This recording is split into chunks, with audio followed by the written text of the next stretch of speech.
We're going live, Judy. Okay. Well, good evening, everyone, and thank you for being here. We apologize for the technology glitch, and thank you for your patience. The League of Women Voters is sponsoring this virtual candidate forum for House District 113 Democratic primary election. Shana Howell is our communications team and the Zoom host for tonight. And we also have some interested citizens observing. If you will continue the audience to leave your microphones muted and your cameras off, that will be helpful. It is being live streamed via the League YouTube channel, and it's being recorded so that those who could not join us tonight can view it later. My name is Judy Pepper, and I'm from the Charleston Area League, and I'm your moderator this evening. Our timekeeper is Heidi Hutt. She is waving her hand right there. And candidates, if you will keep your eye on Heidi, she will be the one who tells you how much time you have left. You will have 60 seconds for opening and closing statements, and then 90 seconds to answer each question. As the candidate speaking, Heidi will hold up a sign that will state 30 seconds, and that means you have 30 seconds left, and then a stop sign that will just ask you to please, within reason, to stop within a second or two. The candidate forum is not a debate. It's an opportunity to share your platform with the community. I don't see any campaign literature. We just want to make sure that you don't have anything on your screen. We are a nonpartisan group, and therefore this is a nonpartisan event. On January 21st, 2025, House District 113, voters will vote in this primary to choose a candidate for the general election, and that will be held on March 25th. Only voters in House District 113 are obviously able to vote. Early voting has already begun, and it's available through Friday, January 17th. We encourage all League of Women to please all candidates and those concerned citizens to go to the League of Women Voters vote411.org website, and that will have information on the candidates. Please check back with Vote 411 as the candidate information is put on there throughout the year. So at this time, we're going to introduce the three candidates. We will continue to use alphabetical order. So we have Michelle Brandt. If you just want to wave, Michelle Brandt, Kim Clark, and Courtney Waters. This is the forum of the format of the forum. The candidates will respond to questions in rotating alphabetical order by your last name. So we're going to start our opening statement with Michelle, then go to Kim, and then go to Courtney. For the first question, we're going to start with Ms. Clark and then rotate in order, and it will become very obvious as we continue. The closing statement will be done in reverse alphabetical order. At no time will I ask you a personal question or even give you only a question. It will be for all three of y'all. So a reminder that you each have 60 seconds for your opening statement, and then you have 90 seconds to respond.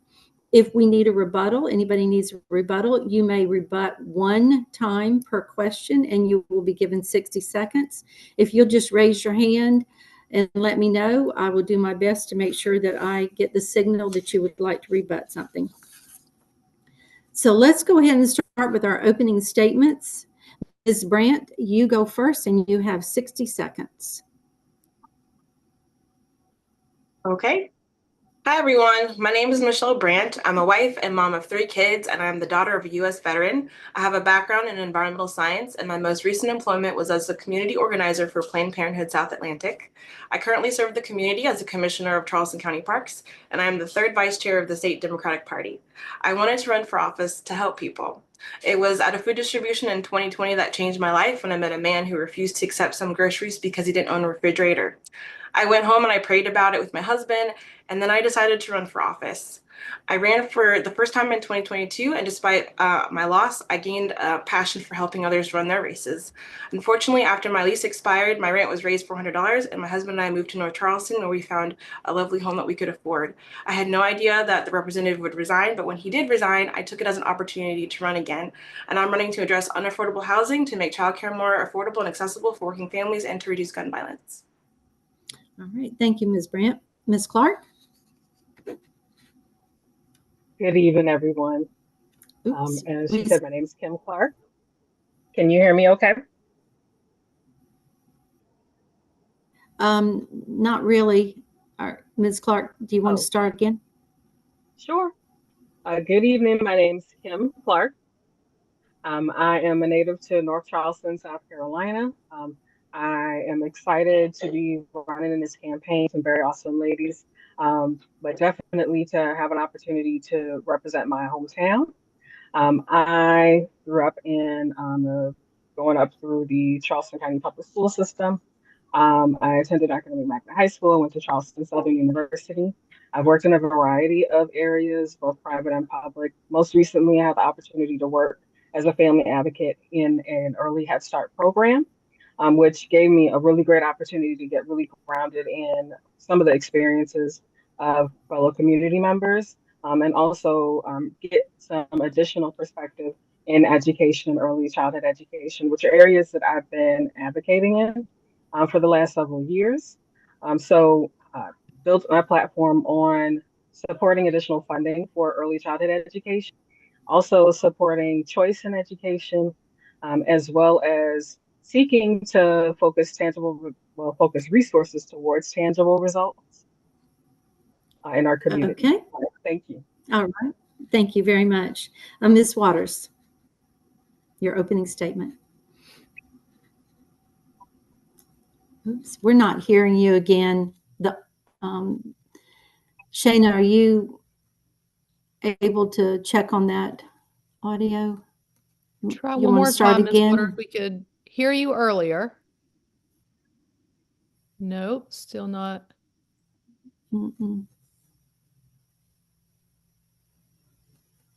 Even come back in. Oh wait, we heard her right as she said that. Oh, we lost. Yeah, she said she's going to leave and come back in. So we'll just wait just a second for her to log back in. Okay. Here she is. Let's try. Okay. All righty. Can you all hear me now? Yes. Yes.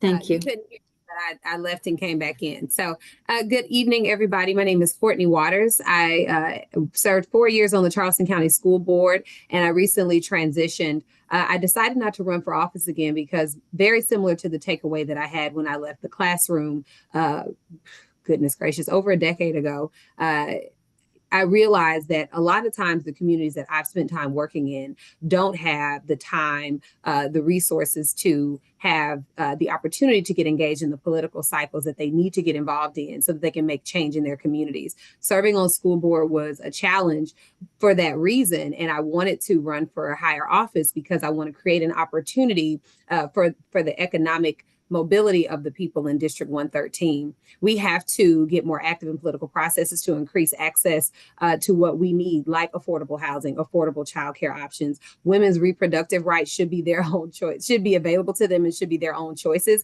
And we certainly always need to fight for the children. And so I'm running for House 113 so that I can continue on that path. And I'm excited to talk to you. All right. Thank you very much, all three of you. All right, now we're going to start with our questions. Ms. Clark, you are first. Why is it exactly that you want to represent 113, House 113? And what do you think makes you uniquely qualified to serve? Thank you for that question. Again, this is my hometown, so this is an opportunity to represent my hometown, place I've grown up in, and watched evolve and change and grow. I really want to have a hand in the future of my community. And I feel like I have a lot of strong will, a lot of persistence, and definitely a great deal of honesty and integrity. So I feel like I'm very well positioned to run for office. I have been able to get a lot of insight about what's been going on in my community and collaborate with folks locally and throughout the state in different coalitions to be able to learn more about what's going on. So I also feel like I have some really great connections to community to be able to stay informed about what's going on as well, to help lead us towards the future that we're trying to build. Okay, thank you. Ms. Waters, the same question to you. Why do you want to represent District 113 and what makes you uniquely qualified? So this for me is an opportunity to continue serving a community that I've been serving for the last 4 years. District 4, as it was, lays well into District 113, not precisely, but a lot of the communities match. And at one time, I was also a board member serving in an at-large capacity. And so regardless of at-large or in a single member district, I've been serving this community. And I believe I'm uniquely qualified because I've already demonstrated that, one, I'm rooted in what is needed for the community and will always follow what the community decides is necessary. And I'm always going to be a strong advocate, but also someone who's focused on impact. I have 3 core values, which are impact, integrity, and the pursuit of justice. Throughout my time on the school board, I was very successful. I was able to work alongside my colleagues and make sure that Morningside Middle School got rebuilt. That school will be brand new next year. I was able to make sure that as a part of that package, we also designated that we would purchase land for Midland Park Primary and expand A.C. Cochran. That is not work that I was doing alone. That was work that I was able to do in concert with other folks because I understand the need to collaborate. The other thing is, I think that experience matters. You know, I have experience working with large budgets, understanding how policy impacts people on the ground, recognizing that what we do is very real and it becomes material to people and it can enrich their lives or it can hinder them. And so I think I'm uniquely qualified and I'm ready to serve on day one, given the experiences that I've had. All right. Thank you. Ms. Brandt, the same question. Why is it that you'd like to represent District 113 and what makes you uniquely qualified? Well, as I stated before, I have a heart for public service and I have a lot of courage. It takes courage to put yourself out there and run for office. But I care deeply about this community and I'm really passionate about the issues I'm running on. What makes me uniquely qualified specifically is I'm already serving the community as a commissioner of Charleston County Parks. It was there that I learned how to read a budget, follow Robert's Rules of Order, and those things will be necessary in the State House. And as third vice chair of the State Democratic Party, I have been up to Columbia engaging with the majority of the Democrats up there, even some Republicans. And so I already have mentorships and relationships with folks that will help me. I'm ready to go day one. And also my work as a community organizer with Planned Parenthood. I know what it takes to organize, to hear the voice of the people. I've been on the front lines of the battle fighting against abortion bans in the state.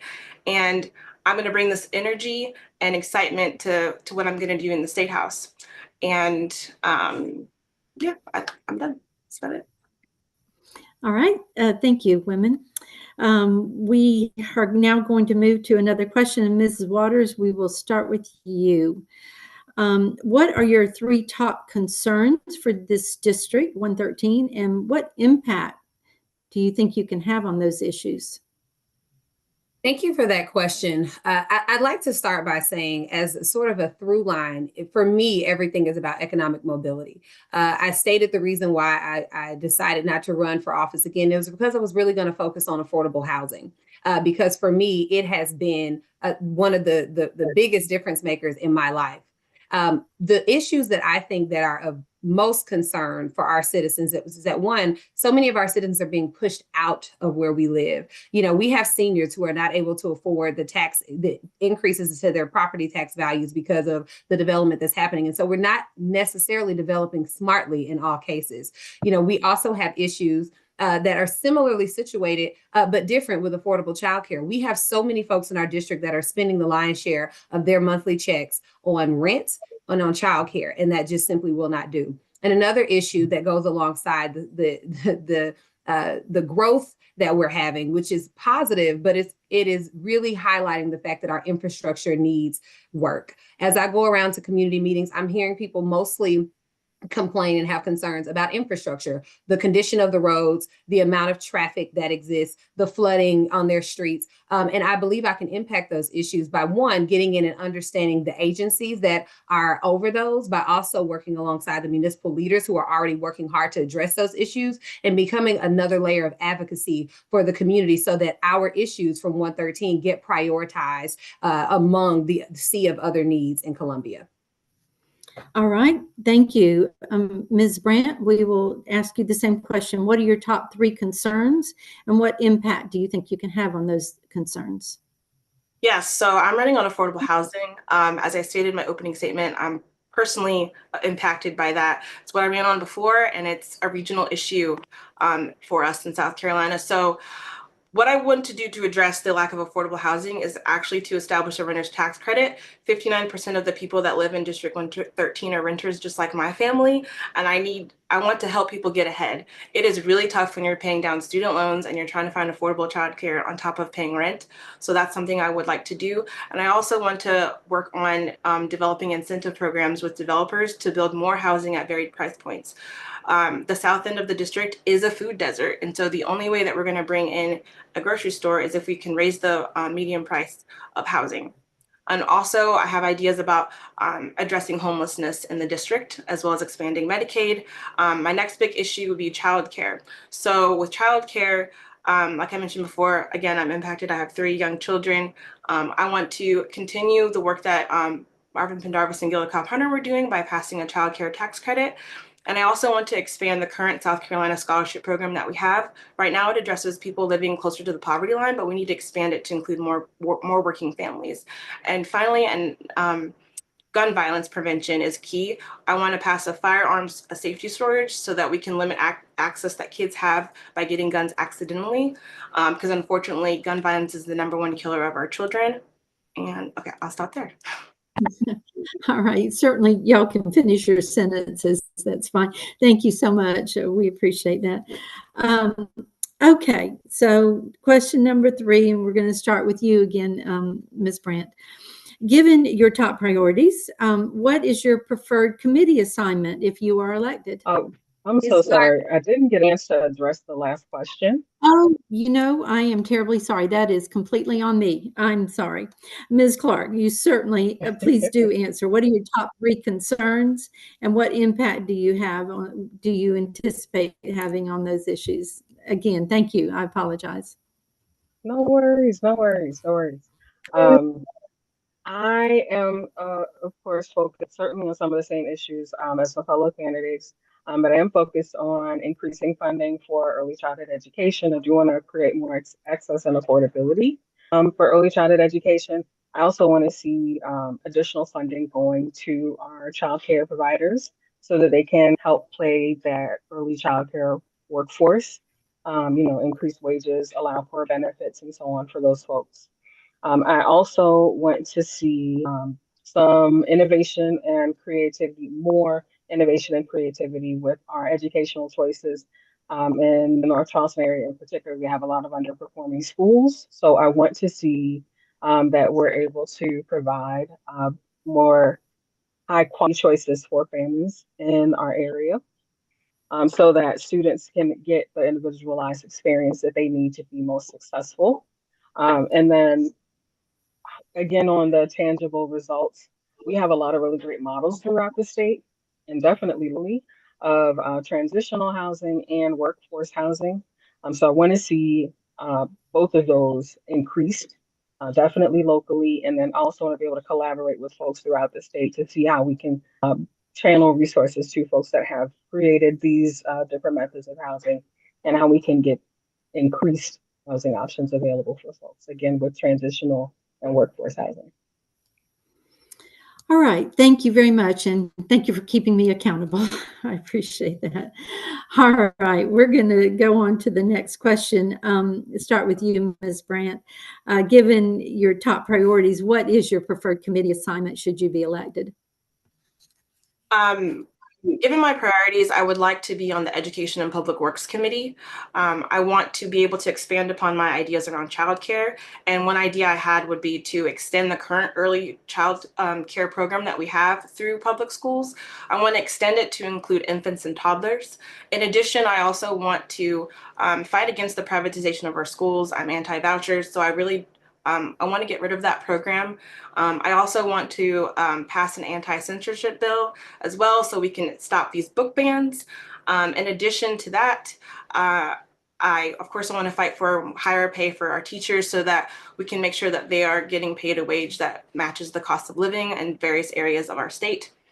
And yeah, that would be the committee that I would like to serve. Okay, thank you. Ms. Clark, given your priorities, what preferred committee, if you were elected, would you like to be assigned to? Sure. So I would like to be assigned to the House Education and Public Works Committee, as well as the House Labor, Commerce, and Industry. Both of those committees, or either of those committees, I think would be really beneficial in terms of being able to continue to do work in education, to see that there's, again, that innovation, that creativity, also that equity focused on in education. But I'll also be looking at what can be done to support our workforce, so to support our workers throughout the state of South Carolina, as well, like what kind of legislation we can pass to help support folks, protect their rights, and so on. All right, thank you. Ms. Waters, given your priorities, what committee would you prefer to be assigned to? So, honestly, my background is best situated to education public works, but I'm really concerned, not really, but I'm also really concerned about making sure that whatever committee that I serve on is giving me opportunity to learn more about how to move additional funding to support the infrastructure concerns that I have, to support making sure that issues like the fact that funding is not reaching all communities equitably is happening. And so I would actually be okay and would be able to function well on whatever committee that I was assigned. But I think I'd be really well suited to serve on an Education and Public Works Committee. Similar to what's been shared before, I have been running on an anti-voucher platform, an anti-open enrollment platform, because I think those things would decimate our education system. I've also spoken a lot about the need worked actually to make sure that what we have called these anti-truth bills don't actually get to become law on the books. One of the really great things is that we've had a lot of folks mobilize against some of these very dangerous education issues, and they've been successful. And so I would love to be someone who's able to shift the conversations that are happening on those education committees, because, honestly, the conversation has gone toward a trajectory that's not really helping our community, but is really only anti. But we're not really talking a lot about what we are for, what might enhance our students' opportunities in this state. And certainly someone should be focused on making sure there's better alignment down through the system, from K-12 through our technical colleges and certainly our universities, because we've got to be intentional about developing and preparing a workforce. But honestly, I think I could be effective on any committee, as I've demonstrated by serving on several different types of committees in my time on Charleston County School Board. It's about learning and getting in and being willing to work with the person to the left and to the right of you. Okay, thank you very much. All right, so we are ready for a new question. We're going to start with you, Ms. Clark. And if you are elected, what role would public opinion in your district play as you formulate your positions? Thank you so much for that question. So public opinion, in terms of public input, that would drive the actions that I would take. I want to make sure that even in running for office, that it's about the community and what the community desires and what the community needs. So public input would be incredibly important, especially to collaboration. There is a strong need for collaboration locally and throughout the state. So public input would be incredibly important to drive the work that I'm able to do and accomplish. All right, thank you, Ms. Clark. Ms. Waters, the same question. If you're elected, what role would the public opinion from your district play as you formulate some positions? Yeah, so it's a privilege to serve. It's a privilege to be elected, to be the voice of people. And to be the voice of people, you have to be connected and understand what they want. One of the most worthwhile things that I did in my time on school board was when we engaged in a way that we never had before, going out talking to teachers, principals, community organizations, municipal leaders, parents, students themselves about what they wanted for their education systems. And what came out of that was a very clear roadmap and some direction for us to go and create a strategic plan. I actually intend to do the same thing as an elected official in this capacity. I believe it's important to stay connected to the community associations, to the people as you see them, to the community organizations that already have plans and desires for what they want to see, and allow those to roll up into a plan for how you legislate. Because how would I know what to advocate for if I have not connected to the people? And so public opinion plays a great role. I think it's important that an actual system be created to hear from folks. I think it's important that in this capacity, I stay connected to, the town of Lincolnville, the city of North Charleston in their meetings, and understand and have a pulse on what the marching orders are from their perspective. And that would guide my work in Columbia. Okay, thank you very much. So we are now going to go to Ms. Brandt, and the same question: what role would public opinion in your district play as you formulate some legislative ideas? Well, as state representative, it's very pivotal to stay constantly in communication and engage with the community. I recently hosted a community forum on gun violence prevention, where I invited 8 community leaders to meet with me so that we could discuss some solutions around gun violence prevention. I don't claim to have all the answers, but I know who to go to help me create the best solutions possible for District 113. And I think community conversations like that should be commonplace in politics. I see my role as a state representative to be the convener of people to get the best ideas to make the best decisions. I also will commit to continuing to go to community meetings, not just when it's time to get a vote, but constantly, like so many other great elected leaders do, like Brandon Hudson, like Councilman Michael Brown. I've seen them at meetings constantly. And so to just keep that in a natural flow of things, also just being canvassing on a regular basis, just having conversations with people as I go throughout my term as a representative will be key. Okay, thank you. We appreciate that. All right, we're going to move on, and Ms. Waters, will be starting with you. What ideas do you have for improving the economic status of your residents? So I talked before about the issues of affordable housing and quality childcare, and it's no surprise at all that those would come to the forefront again. When we reduce costs, the amount of money that people are paying for rent and for childcare, we keep dollars in the pockets of folks. But some other solutions I think are related to workforce. We need upskilling of our workforce, and there's so many folks in North Charleston who would be ready to take advantage of the programs if they had access to them. A lot of times we have issues of access when it comes to the job skills that we want to acquire. I was canvassing and I ran into a young man who shared with me that he was getting ready to graduate and wanted to go into welding. And unfortunately, he was not able to take welding as a student in high school, which is a whole other issue that I've consistently had with how our CASs operate. However, what he didn't know was that he could go to programs and get his courses at a reduced cost or even free. But a gentleman who was with me was able to connect him to that. And so in my mind, when we think about economic mobility, we have to be converting folks into homeowners if they desire, because that is a huge way to build wealth. We have to be keeping money in their pockets by making services less expensive for them, increasing the number of providers for childcare and things like that, so that we can keep the cost down. And we certainly have to be allowing folks to enter the workforce with the credentials to earn a living wage that is going to be suitable to them and their families. All right. Thank you. Ms. Brandt, the same question. What ideas do you have for improving the economic status of your residents of your district? So when it comes to economic status, I've already talked about a renter's tax credit, a child care tax credit. Things that we can do to help people have more money in their pocket is going to be critical and key.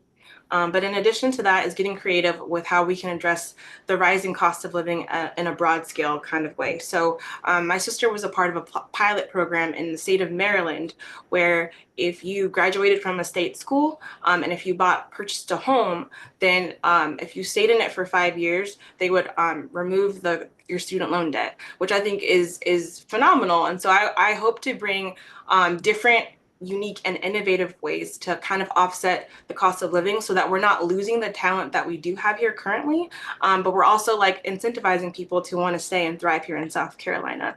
In addition to that, also working to make sure that we offer trade programs and entrepreneurship programs in our public schools. That way our children, and because they're our future, are able to afford the cost of living as we continue on into the future. All right, thank you. Ms. Clark, the same question. What ideas do you have for improving the economic status of your district? And are you saying that you're having trouble with your connection? Ms. Clark, you are. I just noted to Ms. Clark that about her, that was a text from a chat from me, Judy. Everything's good. Oh, okay, good. Thank you. All right. Okay, so Ms. Clark, what kind of ideas do you have for improving the economic status of your constituents? Sure, thank you. Yes. So really want to, like some of our fellow candidates, focus on alleviating different barriers folks are having to just living life, right? Housing is a big issue, then transportation. If you are lacking transportation or you're having just a difficult time navigating transportation, that can even prevent you not only from getting to work, but also getting your child to childcare. So trying to continue to collaborate locally with our municipalities to continue the work that's being done to address some of those issues like with transportation, again, increasing accessibility and availability of childcare. And then also with housing, focusing on like transitional housing opportunities would be important to give people a leg up when they're trying to do things like purchasing a home and build up their savings and resources just to be prepared for whatever future goals that they have. Those are just some areas I would want to look at to try to figure out ways to navigate some different things. I've also collaborated with folks in the community and different ideas around food sovereignty because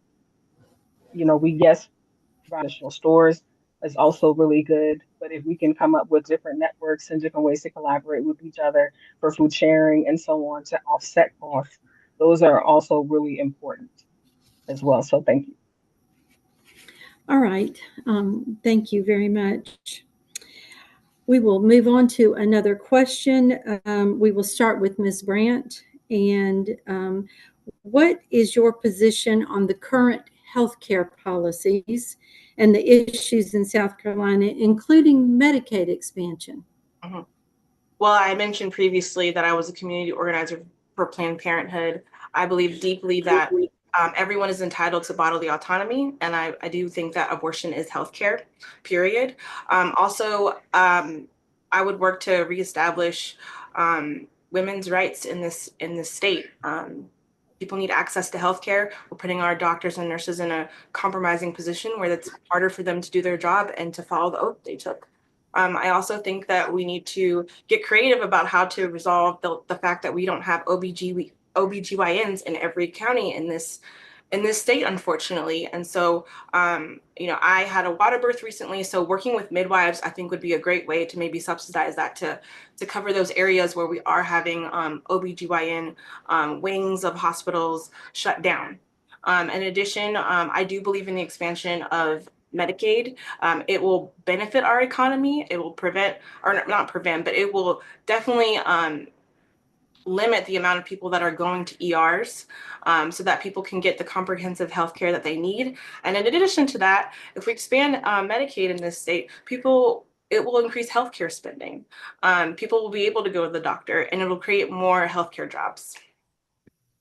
All right, thank you, Ms. Brandt. Ms. Clark, the same question to you. What's your position on the current healthcare policies of South Carolina? And please include Medicaid expansion. Absolutely. So I too support reproductive health care. I also support gender affirming care. I know some legislation did get passed that are limiting some of our reproductive health choices. I would want to challenge those bills to see some of those bills overturned and continue to challenge some of the future proposed legislation that's come up. I also support expanding Medicaid coverage.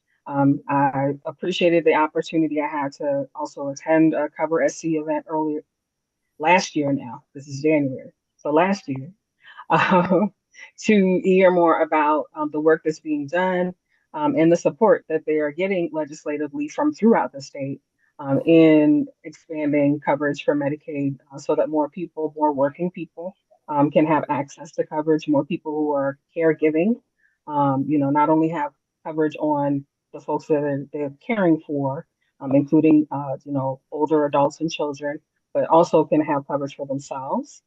Um, so those are the areas that I would support as far as health. All right, thank you. Ms. Waters, what is your position on the current healthcare policies in South Carolina? And please include your opinion on Medicaid expansion. So I think on the whole, it is really a tragedy that we are the only developed country that does not have universal health care. And in South Carolina, the fact that we have such limited access to strong health care, and to be honest, Charleston, while we have our issues, we have a lot of North Charleston and Charleston are in a bit of a better position than some of the surrounding counties, because rural areas really have issues where, doctors are not available to everyone who might want to access them. When we think about the healthcare policies in South Carolina, we actually need to be incentivizing it, making it easier for people to become doctors. We also need to stop catering to the lobbyists that are in the healthcare system and start thinking about the people's needs first, because it's not just about what the people desire, but it's also about who can get to Columbia and actually have a voice. And ultimately, Medicare needs to be accessible to everybody, because it actually costs a lot more to treat these chronic conditions that develop because of poor health care than it would cost to just simply treat patients in the first place. And so I'd be a strong advocate for the expansion of Medicare, for the acceptance of Medicaid, for the expansion of Medicaid and the acceptance of Medicare. And certainly I support women's reproductive rights. I was a volunteer for Planned Parenthood many, many years ago, and went to Capitol Hill arguing with the organization Vox, which is Voices for Planned Parenthood. And so I have a history of being a proponent of a woman's right to choose. I do believe that abortion should be accessible to all, and I support Medicare expansion. All right. Thank you very much. We will start now with Ms. Clark with this question. What is your stance on the most recent version of the state's the state's hate crime bill?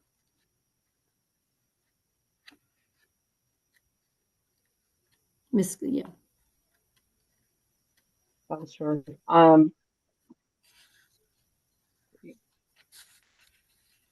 Ms. Clark, be transparent in this moment. Oh, can you hear me? we Hello? can. I wanted to make sure you knew that we were Okay. Uh-huh. Okay. I want to be transparent in this moment and say I am not as familiar with the most recently proposed hate crimes bill. So I will pass this question. Okay. All right. I appreciate that. Ms. Waters, we will go to you then. Can you tell us what your stance is on the most recent version of the state's hate crime bill? Yes. So one, I was really happy to see the hate crimes bill pass the House the first time. And I was really saddened to see that it didn't go fully into law. And so I'm really happy to see that it has come around again. I would wholly and fully support Representative Gilliard in this hate crimes bill and hope to see that it lived to see the light of day. I mean, if a person threatens someone who serves an elected office, they get 5 years. They can be punished with 5 years in prison. The same type of concern should be held if someone makes an attack against someone because of their race. We should not be protecting elected officials more than we protect the average person in this state. And so I am a proponent, and I do believe that it should advance. And I also recognize that we're one of the only states that doesn't have something like that on the books. And so I would like to see South Carolina stop being last to the post on these things, and certainly would join alongside my other Democratic colleagues and try to work together get the bill signed into law. All right. Thank you. Ms. Brandt, the question for you is, what's your stance on the most recent version of the state's hate crime bill? Well, I'm really excited that Representative Gilliard he filed that bill again, and I absolutely support it. It is pretty shameful that we are one of 2 states in the country that do not have a hate crime bill. And given everything that happened in Mother Emanuel, I think it's important, and I think it's very thoughtful and poetic for the name of this current bill. I am cautiously optimistic that we can get it through the Senate, but it's going to take us getting more Democrats elected, I think, to get this done. But I do support the current version of the hate crime bill. All right. Thank you, ladies. We appreciate your time and efforts tonight, and hope that our audience has gleaned some information from having this active conversation with the 3 of y'all. We are going to go to our closing statements right now, and we'll go in reverse order from the opening statements. You do have 60 seconds. And Ms. Waters, we will start with you. Thank you. I've had a lot of great opportunities to work at the State House, working to make sure that we did not get negative legislation around race, around the teaching of Black history on the books. I had a lot of opportunities to support Representative Pendarvis, giving him input on education bills as they would come up. I've worked alongside, Senator Tedder, who was at the time in the House and on the Education Subcommittee, and I've got experience in Columbia. I understand the lay of the land. I understand right now what's at stake with the bills that have been pre-filed, and I'm truly ready to serve on day one because of the experience that I've had. I was elected with 64% of the vote when our district went to single member, which demonstrates that I have the trust of the people, and they recognize that I'm going to fight for them. I'm going to be studied, and I'm going to be prepared when I go to Columbia. I'm looking forward to the opportunity to serve, and I certainly hope you will all support me in this endeavor as I look to continue serving the community of North Charleston, the communities of North Charleston that I served on the school board in a broader capacity. All right. Thank you, Ms. Waters. We will now ask Ms. Clark if she'd like to make a 60-second closing statement. Thank you. Well, thank you all so much for the opportunity to be able to share with you some of my platform. I do hope I have the opportunity to represent again my community in the State House for the part of the upcoming session will be allowed. I definitely have a lot of really great relationships with my community locally and then also throughout the state to help support being able to get what needs to be done when in office. And again, I really want to support and collaboration locally and throughout the state, as well as creativity and innovation, and make sure that the folks who've been doing a lot of really great work improving the well-being of our community members and helping to break down different barriers, making sure those folks have what they need to continue to do their work and improve on their work as well. Thank you. All right. Thank you, Ms. Clark. And Ms. Brandt, your 60-second closing statement. I value integrity, accountability, and courage. And I think those are just some of the qualities that I know that I have, which make me the perfect choice for State House District 113.